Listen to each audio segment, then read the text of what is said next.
Good morning, friends, and welcome to the EduSat Network. Our topic of discussion today is education in Indian culture, and for this discussion, we with us in our studio Dr. Shankar Kumar, Assistant Professor, Department of History, Hindu College, University of Delhi.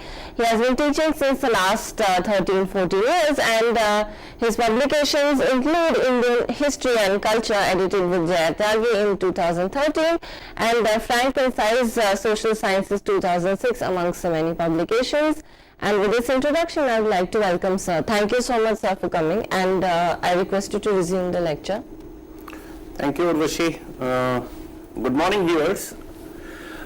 Today, we shall be taking up a new topic for discussion, and that happens to be knowledge as it was visualized, the way it was transacted, the way it was received in Indian culture. Since we are looking at the rootedness of such institutions of educational creation and dissemination, therefore we would be talking from the historical perspective, trying to look at the Rigvedic scenario. We are not looking at the Harappan times mainly because from Harappa we don't have much literary evidence, and whatever we have, historians have not been able to decipher it. So what was the institutionalized ways in which knowledge was created, transacted, disseminated? We don't have much insight so far as Harappan system is concerned. However, given the complex nature of the civilization and advanced levels of city life, sanitation and so forth, of course, we can presume that there must have been some institutionalized ways to transact education. However, in the absence of evidence, concrete evidence, there is not much that we can say. But moving to the Vedic times, the Rig Veda being the most ancient of the Vedas, and it tells us about quite a few things, although the overriding concern of Rig Veda is not to describe everyday mundane life, but to propitiate God. It is literature of that sort. Nevertheless, the kind of things said about education, the purpose, the intent of acquiring knowledge and so forth, the kind of respect for teachers, gurus and so forth, from that we can glean little bit about the way in which education was looked at so far as Rigvedic, the early Vedic times are concerned. Obviously, the focus is on facilitating a learner to adopt righteous path, ultimately, of course, it would lead to attainment of salvation as such, but this salvation aspect becomes more pronounced in the later Vedic times, particularly in the Upanishads. So far as Rig Veda is concerned, of course, things like bliss in the afterlife, etc., can be regarded as the objectives behind education, and therefore, what we have is a very religious kind of environment in which education is getting transacted. And all of us know through sociological and historical researches of the kind of social organization of Rigvedic people, there wasn't much of division of labor there wasn't much of a specialized crafts and artisanship that we get to witness during the Rigvedic times, the early Vedic times, and therefore the focus is more on the Vedic hymns, making gods happy, the natural gods who are worshipped, and things related to that. So the application part of the knowledge is not much elaborated, and probably it was not quite called for either, given the social organization and economic development or complexity in the context of division of labor that we just discussed. But as we come to the later Vedic times, we find that things become, in the realm of education, things are becoming rather clear, and very specific articulations can be found in relation to education, the purpose behind it, the content part of it, and the way it was transacted, some institutions, who were to man it, who were the kind of people who became students, and so forth. Now, in that context, we would do well to look at some of the sacraments, some of the rituals also, which give us a very fruitful insight into the way it was conceived, the way education was looked at. All of us must have heard of Upanayana Sanskar.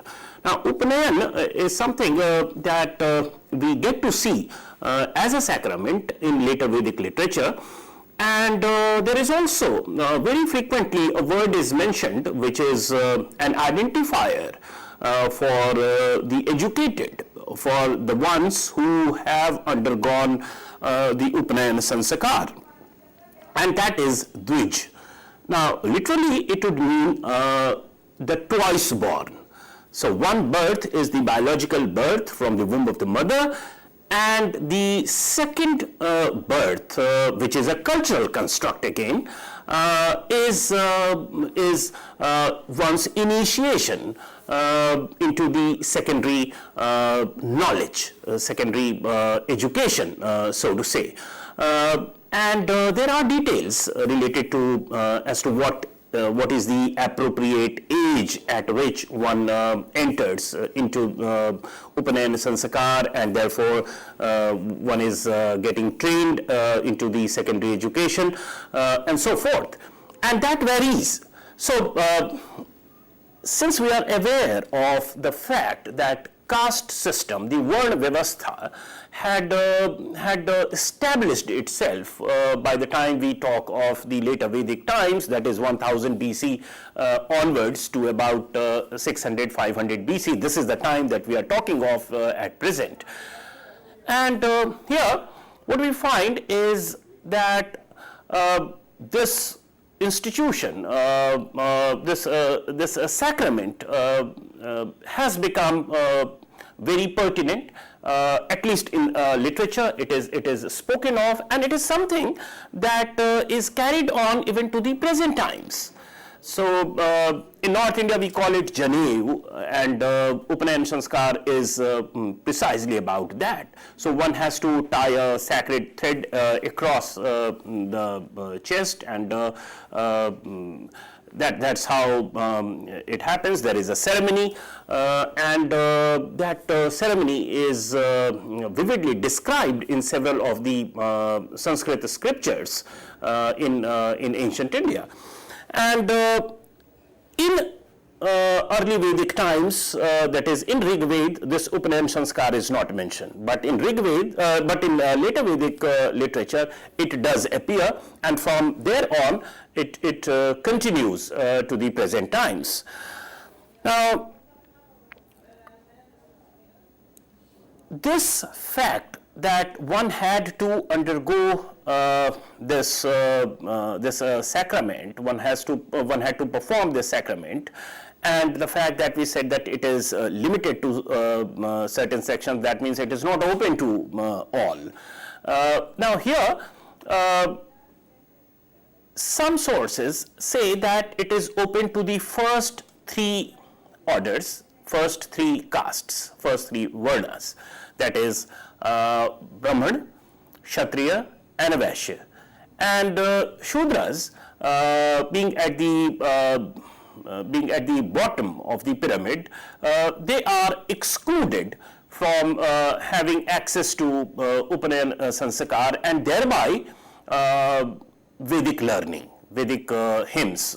They could not hear or recite or learn the Vedic hymns, which was primarily the content in the Rigvedic times, till the Rigvedic times in terms of education. There are different accounts. I mean, some accounts say that not even all Kshatriyas were undergoing Upanayan Sanskar, leave aside the Vaishyas. So it was primarily the Brahmins and some Kshatriyas who underwent this sacrament. So there are differing versions, but overall it seems, if we take things in totality, it seems that definitely the Shudras were forbidden from having access to Upanayan Sanskar and also access to learning Vedic hymns, whereas the upper three orders, upper three varnas could have had access to Upanayan Sanskar and therefore the Vedic learning and so forth. Vedic learning or education as such, since this was the main content of learning, it usually began with Gayatri Mantra, and that itself gives us some kind of an insight into the intent and purpose of knowledge, at least the stated purpose of knowledge acquisition, and this is important. And it says that this mantra is primarily doing the work of directing one's intelligence towards righteous path. So, as I said, that the purpose behind this, the stated purpose behind this, is to channelize human intelligence into following the righteous path, the dharma, as elaborated in several texts. Of course, there is a prescriptive aspect which becomes very important here. In terms of what constitutes a righteous path, but that's how the things are. Therefore, the emphasis of education here at this stage around the Rigvedic, later Vedic times is to discipline the students into following some of the rules which are absolutely essential and desirable for following the righteous path, and in order to make him a competent grihast. We all are aware of the four ashrams, that is, it begins with the first and ends with the sannyas. So you have celibacy to begin with, then you have domestic life, that is grihastha jivan, then you have vaniprasth, which is wandering into the forests, and ultimately sannyas, where you abandon, where you become a renunciator. So these are the four ideal stages of human life, and the entire focus at the level of secondary education post Upanayan Sanskar is to make a person competent, good enough to lead a healthy and full domestic life, to carry out the domestic duties and obligations. And also, it is emphasized that in the text that whatever is taught by the Guru in the ashramas, which is the institution, the Gurukul, the institution where this education was transacted, that once a pupil is out of the ashram, and has entered into grihastha life or domestic life, then his capacity to pay back to the society, to the teacher, and to the people at large would depend on his competency level, which is acquired at this stage. So there is fair degree of emphasis on character building, and also the dharma awareness about it, little bit of exposure to scriptures, and depending on the fourfold one to which a particular pupil belongs. So there is some bit of segregation there also.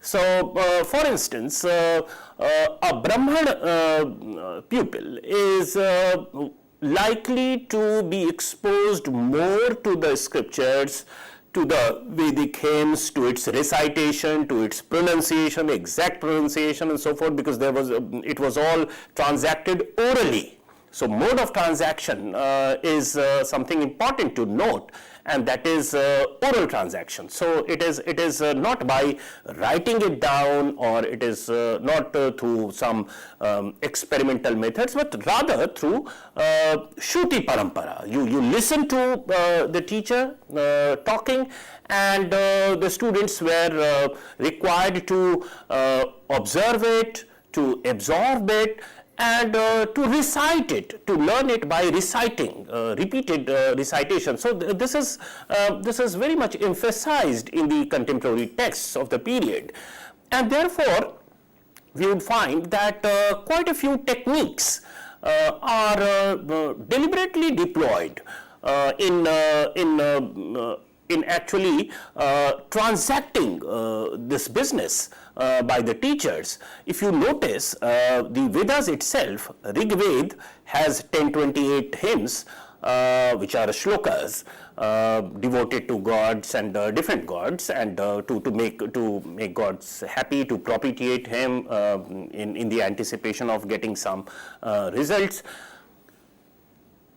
We find that Samaved, which is the second of the four Vedas, is actually nothing different from Rig Veda in essential terms, but it merely renders the Rig Vedic shlokas recitable and so to say singable. So there is it makes changes to the extent that it becomes easy for someone to recite it. There is an element of rhythm in it, so it becomes easy to memorize it, and therefore several devices like mnemonic devices, which are used to memorize things, are deliberately deployed here, and this is something which cuts across all the scriptures in ancient India, not only restricted to the Vedas. Other compositions also, even technical treatises, even supposedly scientific treatises like the treatise on medicine, are also under this constraint. The author is some kind of a duty bound to present it in a way which becomes orally interesting and possible for them to recite, to memorize and so forth. So quite a few techniques are deployed, and therefore some words are tweaked, some paryayavachi words, some synonyms are used, and at times it to the present reader it might give this impression of some kind of a deliberate distortion over a period of time, or if the context is not understood, it might inadvertently be misunderstood to the subsequent reader. It might be misunderstood by the subsequent reader. But a fact of the matter is that we need to realize this, that since the mode of transacting learning and education in ancient India was oral, therefore there was this kind of a constraint to present it in a particular way, and therefore Vyakaran was important, therefore words were important, synonyms were important, and sound was important, and this is something which permeates into the Indian psyche, into the Indian culture. even today, of course, we are in the urban scenario, we are somewhat getting rid of it because of English education, which is following a different paradigm altogether, which is not born of Indian culture as such. But even for the generations who have been educated, at least at the primary and secondary level in villages, in rural India, you would find that be it mathematics, be it other subjects or knowledge, there is fair degree of emphasis on memorizing.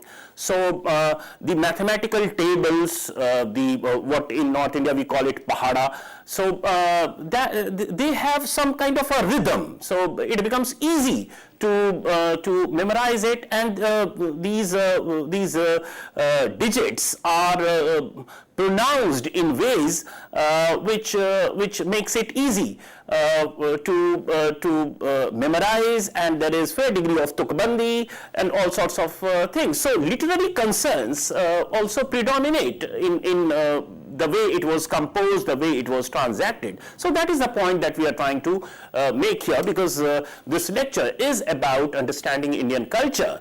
And this is an element that we get to see in place during the Vedic times, and this is something that continued right up to the modern times, so far as education is concerned.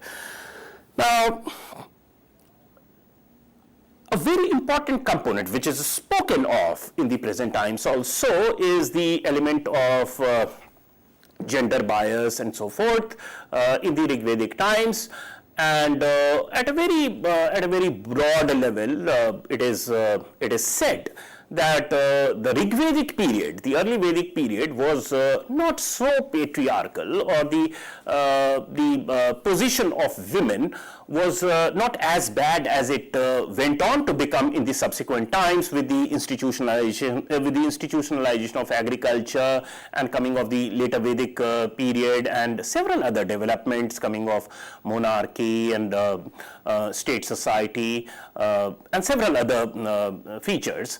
But so far as Rigveda is concerned, and the Rigvedic hymns are concerned, the compositions are concerned, we do find several women seers who were composers of several Rigvedic hymns. To name a few, Vishwavara, Sikta, Ghosha, Apala,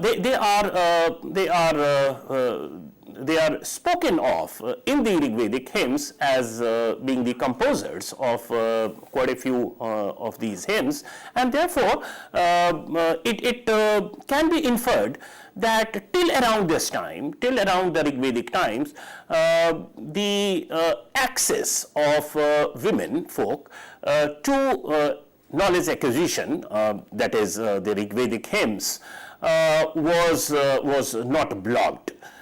Subsequently, of course, as we move further in history, we do find that there are some restrictions imposed on women so far as composing and reciting Vedic hymns are concerned.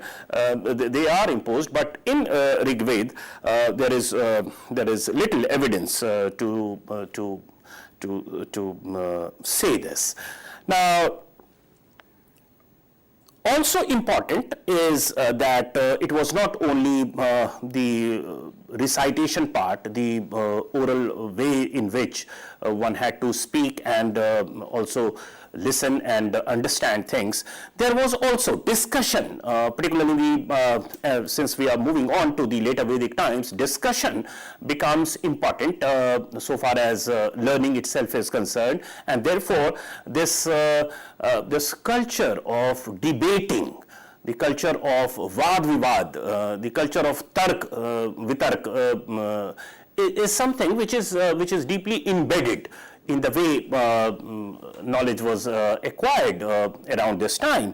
And occupational training, which is yet another component of knowledge, which is the applied aspect of knowledge, that perhaps around this time we don't have any evidence, any direct evidence where in the ashram itself they were transacted, but it so seems that this task, occupational training, was something which was performed by the institution of home itself. So it was probably carried out at individual households itself.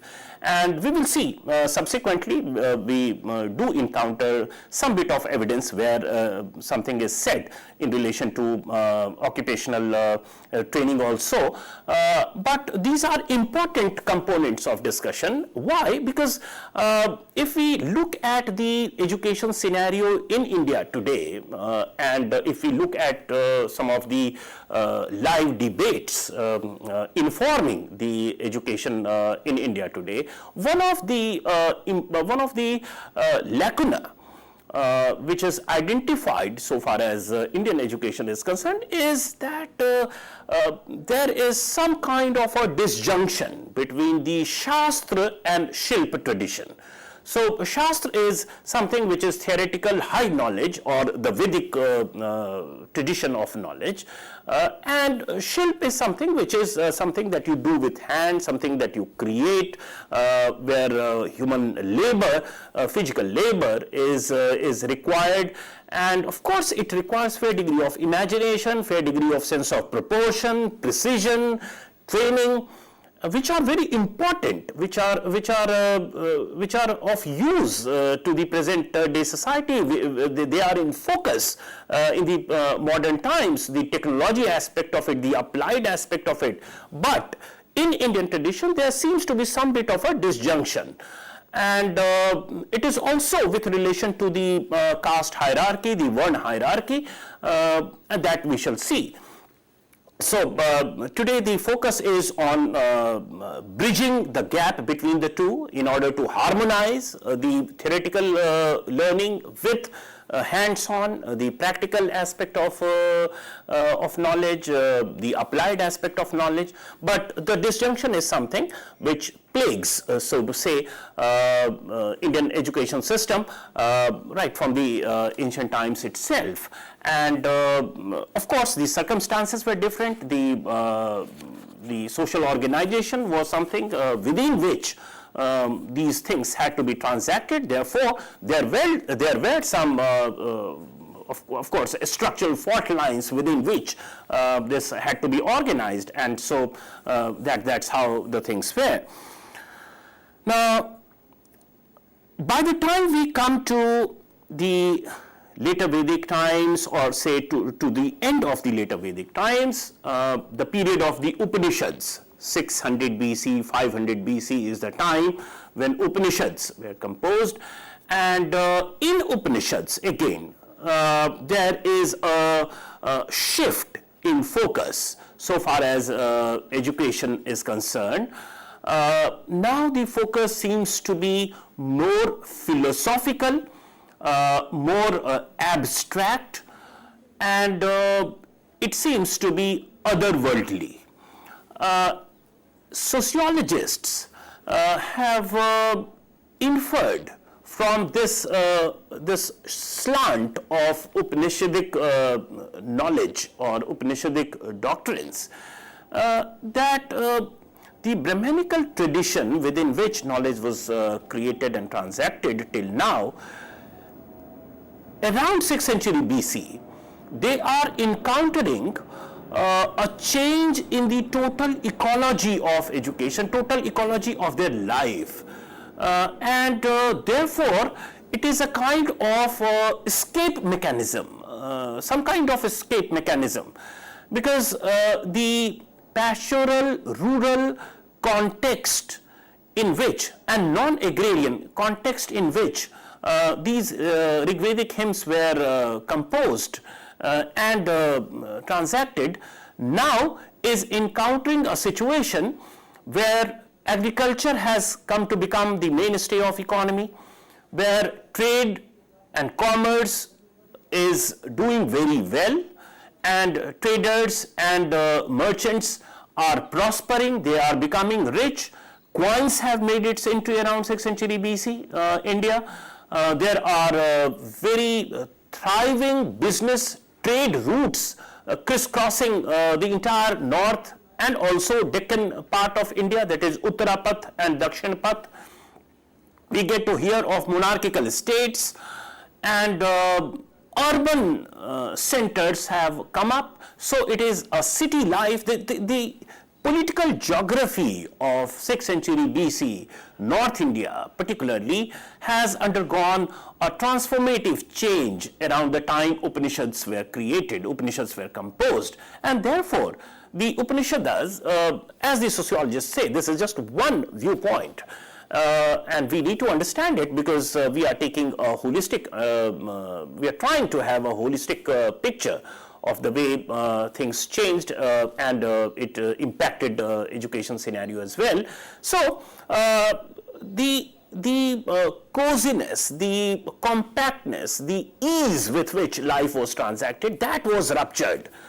So far as Brahmanical order of things are concerned, and therefore seeing everything getting transformed around them, they are seeking some kind of a solace by talking about something which are unchanging, at least at the ideational level. So there is emphasis on Atma, Paramatma, and Brahmand, Srishti, which are non-destructible, which are always present, and it is only the change in form, the essence remains the same, and so forth. So this slant is sought to be understood by some sociologists in this way. Of course, there are differing opinions on this. Some go into the content part of this and marvel at the speculative brilliance of the composers of Upanishad. They marvel at the rational and logical underpinnings of the articulations of Upanishad. So this is the variety of interpretations with which we need to inform ourselves so far as Upanishadic times are concerned. Also important is to have some kind of a peek into the stated purpose. Now, convocations. Once a person, a student, has become a snatak. This is a word that we use for graduates in India today, that snatak ki degree mil jati hai, so one becomes a graduate, and this was the degree this was the term which was used for the people in India who had undergone the Gurukul, who had undergone the secondary education, and once they passed out, they were addressed to, and I'll just read out, this is an excerpt from the later Vedic times, just to give an insight as to what was the expectation and the intent behind this. The teacher says at the convocation, "O pupil, speak the truth, follow the dharma, do not neglect the study of Vedic literature and preach the principles discussed therein to other people. Do not neglect the activities which help you in speaking the truth, in acting according to your dharma, in maintaining yourself in good health, and which bring you fame in this world. Do not neglect doing your duty towards mother, father, teacher, and guests. Follow only good actions of mind." So the teacher himself is saying that if there are limitations in the teacher himself, then that should not be adhered to by the students. It is only the good part of the teachers which should be imbibed by the student. If you have any doubts about your dharma, please conduct yourself in accordance with the actions of those Brahmanas who are well versed in Vedic literature and righteous and are of contemplative character. So this convocation tells us about the ideal type, about the prescriptive aspect of knowledge transaction, and one can infer as to even through the ideal type, one can infer that this is something which was probably the intent behind this. Of course, there would be digressions from this. The reality could be not exactly what it intends to be, or what it obviously states. As I said, that it is more prescriptive than descriptive in nature. So these are things that we need to keep in mind. But what is also important, that even in Atharva Ved, there is fair degree of focus on attaining power, on attaining fame, luster, and so forth, which are abstract concepts, quite unlike Rigvedic times, where you directly demanded something, that okay, I give you a particular animal, I give you milk, I give you butter, and God, you please give me son, you please give me this, you please give me wealth in return. So the transactions are very material in nature, but by the time we come to the later Vedic times, the end of later Vedic times, we find that the articulations are becoming more and more abstract, and we have already discussed the context in which these abstract claims or the slant is actually arrived at. Again, in the later Vedic times, of course, we do get to hear of some women participants also, Sulabha, Maitreyi, Gargi. The famous story of the conversation between Gargi and Yagyavalkya, where he becomes furious when she keeps asking questions much to his dislike, and he says that your mind will break, your brain will explode if you ask further. So there is this patriarchy element creeping in, and it asserts, and perhaps the access to knowledge is being somewhat deliberately denied in some way or the other by the time we reach the end of later Vedic times. At least there is some kind of a hint even in the scriptures themselves. Yet we do have evidence of some categories mentioned. For instance, Sadyodvaha is that kind of, that group of people, that group of ladies who pursue education but leave it post-marriage. And there is another category, Brahmavadini, who pursue education, don't marry, and continue with their education. And such traditions are very much visible even in the Jaina religion also, where you find some ladies who are going on with their knowledge acquisition all through the life, and the Grihastha ashram does not quite interfere, or they rather do not enter into the Grihastha ashram, so to say. Now coming to the content part of as to what was actually transacted in this learning process, in this knowledge transactions and so forth. If one were to look at several sources, so we have just used these categories to give some kind of a peep into the content, total content, as to what was the broad canvas of education as such. We have the Vedic literature, of course, the Vedic hymns, which was the primary thing to be learned, to be recited, and so forth. Vyakaran, we do get to hear of Panini's and subsequently also. So Vyakaran is important.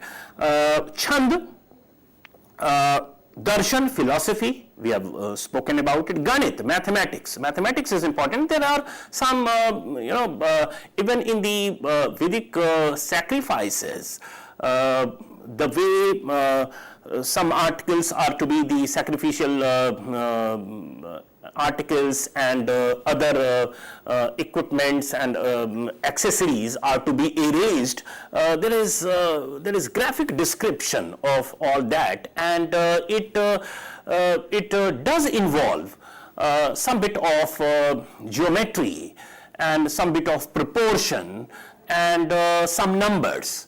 So they are important,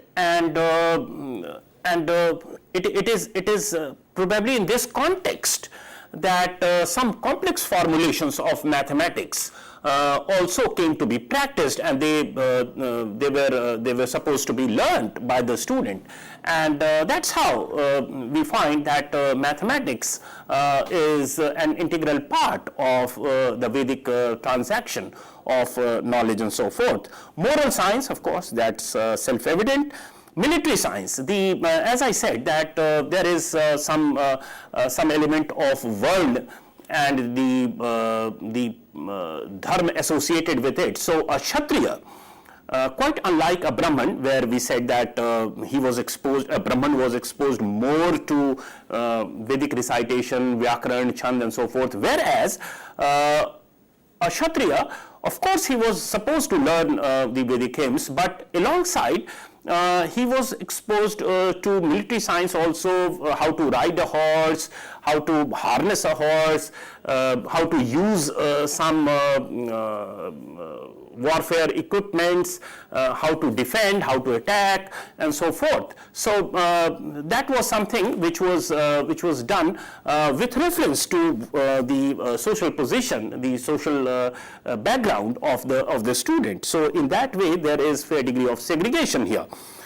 Also important is Sarpa Vidya, and these are special flavors of Indian culture. So there is fair degree of focus on Sarpa Vidya and Daiva Vidya, which is understood by several interpreters as astrology. So this element of astrology being a part of the total content which was transacted. So this is the content part of it. And Upanishads, they elaborate that there are three stages, or there are three steps to the process of learning. One is Shravan. Shravan is when you hear the Shruti Parampara, which we have talked about a lot.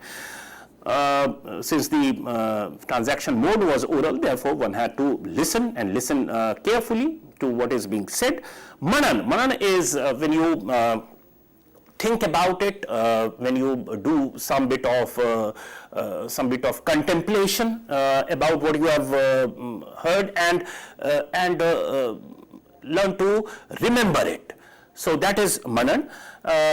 And the third, which is important from the point of view of the contemporary focus on application part of knowledge, and this is Nidhi Dhyasan. Nidhi Dhyasan is to act upon it. So whatever has been learned, a student is expected, the student was expected to act upon it also. So this conversion of theoretical knowledge into the practical application of that. Now this is not exactly technology, but this is like using what you have come to learn, come to remember, to give some kind of a mundane flavor to it. So how you apply it in real life, in your grihastha jivan. So that is something which is spoken of. These are distinct stages of learning. And as I said that there are some details related to Upanayana Sanskar and so forth. So Vidya Arambh, that is the beginning of education, which is not, which is somewhat before Upanayana Sanskar. Usually children of 5 years of age were initiated into the realm of knowledge by telling them about alphabets. They they got socialized with alphabets and numbers probably, which was done at home. There was no distinct institution for this, and this is something which we practice even today. Before this kindergarten culture came, the elementary education to the extent of words, numbers, etc. were imbibed in home situation, and it is only at the secondary level that you were sent to some particular place to educate yourself, and that's where Upanayan, the second stage, comes in. In some texts, one doesn't know to what extent it was actually adhered to, but some notional numbers are there which are indicative, of course. For Brahmins, it is 8 years, that is, once a Brahmin attains 8 years of age, he should be initiated to the formal education by entering into the Upanayana Sanskar, and thereafter the secondary education. For a Kshatriya, it is 11 years, and for a Vaishya, it is 12 years. So the sense of hierarchy and maybe the ability to grasp and so forth is very much implicit here also. Nevertheless, this is how it comes across to us through these scriptures, through the literature, through the contemporary literature. Manu, who can be located around the beginning of the Common Era, 1st century, 2nd century AD, around the time, he calls Upanayana Sanskar as Brahma Janma. So the second birth, Brahma Janma, is some kind of a spiritual birth, one birth from mother's womb, the second is spiritual birth. And Gayatri mantra, with which it was all initiated, was equated with the mother and the teacher, the guru, in whose Gurukul the students go. He is supposed to be the father. So this is the notional reality in which, under which knowledge is transacted, and therefore, having undergone the Upanayana Sanskar, they are also labeled as Dvij. So the first three Varnas, Brahman, Kshatriya and Vaishyas, they are referred to as Dvij, with Shudras excluded from the ambit of Vedic learning and education. Now, as we discussed towards the beginning of the lecture, that there are contrasting views. For instance, sources coming from, say, Buddhist tradition or Jaina tradition, or non-formal traditions, non-Brahmanical traditions, at times state something to the contrary. Or maybe there is some degree of difference in the details. For instance, Milinda Panha, which is again dated to around 1st century AD, now it says that Vaishya and Shudra were not imparted education in Vedic literature. And rather, and this is again important, that Vaishya and Shudra, as per Milinda Panha, they were rather inducted into a kind of knowledge system with a different syllabi, and their syllabi for the Vaishya and Shudra, their syllabi had more of content drawn from the science of agriculture, cattle rearing, and also marketing. So these, as we can make out that even in the Brahmanical tradition, they are associated, all the Varnas are associated with some works. There is a fair degree of division of labor implicit in it. So Vaishyas with agriculture and trade and commerce, and Shudras with, of course, menial works, but alongside they need to have fair degree of understanding of agricultural operations, cattle rearing, and so forth. So, and this again tells us, I mean, the disjunction and the hierarchy that we tend to establish between Shastra and Shilpa, which continues to pull down the effectiveness of Indian education system even to the present times, with the kind of lopsidedness which we have probably inherited as part of our culture itself. And of course, we have already discussed the changed context, the different context in which it was operating. So far as academic sessions are concerned, the duration of the doses in which knowledge was imparted through these institutions like Gurukul and so forth, which is again very much in sync with the presently in vogue semesters, so to say. So the duration usually happened to be 4 to 6 months at one go. Usually these sessions began in Shravan, which is bright fortnight, and with sacrament, which is again referred to as Upakarma, and ended with Utsarg, followed by a long holiday. And this is something, this 5 to 6 months of the slot for learning, followed by holidays, and there again they come back and get back into the same cycle. Dharma Sutras tell us that bright fortnight is the time when Vedas were transacted, and in the dark fortnight, that is Amavasya context, it was the Vedangas which were transacted. And all these sacraments, what is important for us is not these details, but the element of sanctity which was deliberately infused into the process of learning for the Vedas, and that is something that we can take from here.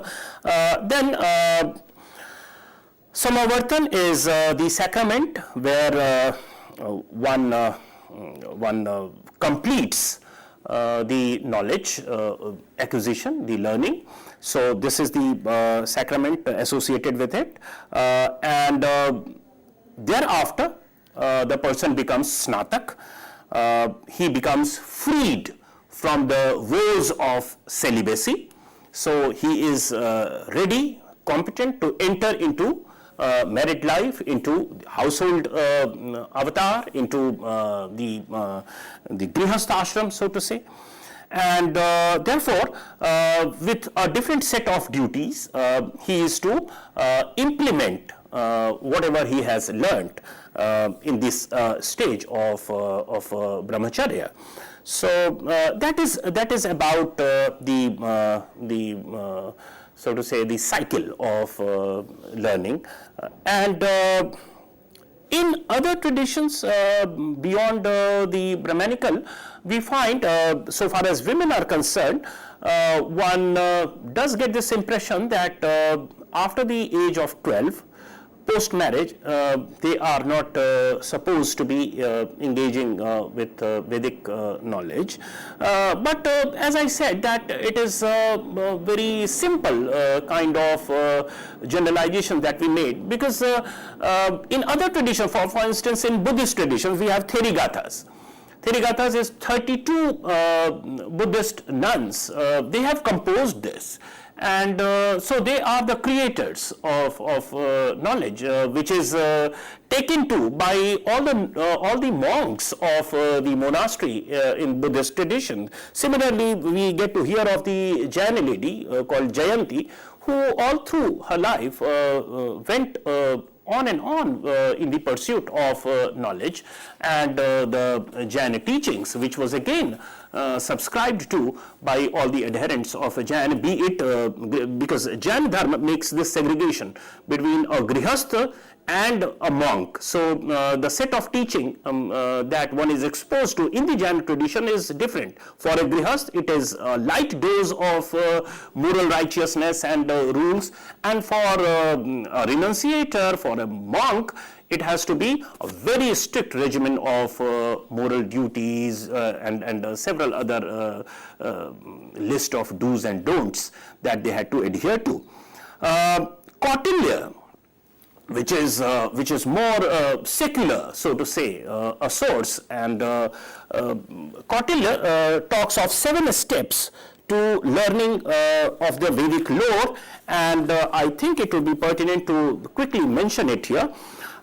He says that first step to Vedic learning is paying attention to the words of the teacher.